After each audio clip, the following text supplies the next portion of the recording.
और जब इतनी सुंदर रचना हो गई तो महर्षि वाल्मीकि को चिंता हुई, इसको पढ़ेगा कौन, इसको रटेगा कौन, इसको कंठस्थ कौन करेगा और दुनिया वालों को इसे सुनाएगा कौन। महर्षि वाल्मीकि को चिंता हुई। चिंतयामास कोन्वेतत् प्रयुञ्जीयादिति प्रभो,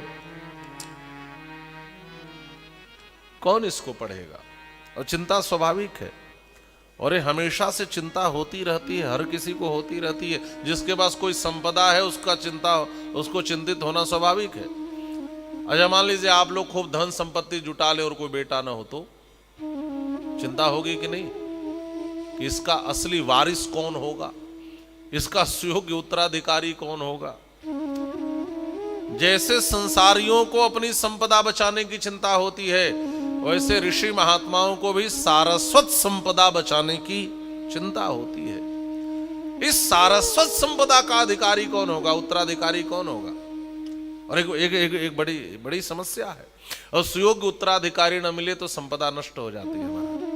बहुत से मठ मंदिरों में भी ऐसा देखा जाता है, यदि सुयोग्य उत्तराधिकारी न मिले तो बहुत से मठ मंदिर भी महाराज अपनी अस्मिता को खो देते हैं।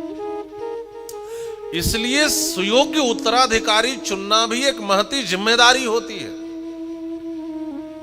एक महान दायित्व होता है कि हम अपने बाद एक श्रेष्ठ उत्तराधिकारी चुने, श्रेष्ठता को महत्व दें।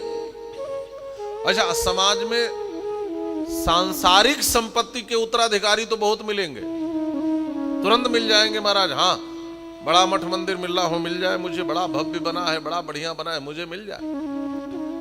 लेकिन सारस्वत संपदा के उत्तराधिकारी नहीं मिलते।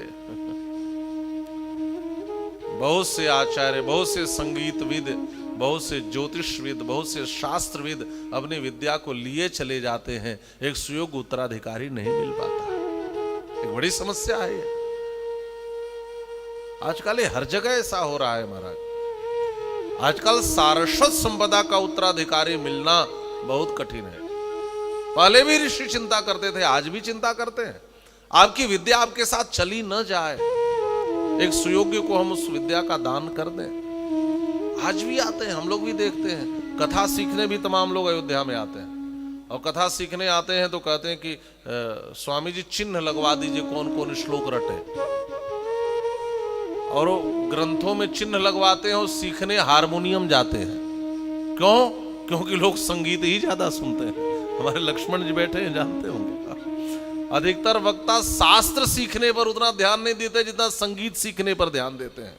और परिणाम यह हो रहा है कि आजकल अधिकतर सप्ताह ज्ञान यज्ञ गीत यज्ञ हो गया, झांकी यज्ञ हो गया, ज्ञान यज्ञ तो खो गया। क्योंकि वह ज्ञान की परंपरा को नहीं लेना चाहते, और ज्ञान की परंपरा के संवाहक नहीं बनना चाहते, और ज्ञान की परंपरा के अधिकारी नहीं बनना चाहते। हम गीत सीख लेना चाहते हैं जिससे दुनिया कुछ देर के लिए रिझ जाए। अरे संसार को बहुतों ने रिझाया और चले गए, एक बार रघुनाथ को रिझा लो तो तुम्हारा भी जीवन धन्य हो जाएगा। रिझाना है तो रघुनाथ को नहीं रिझाओ।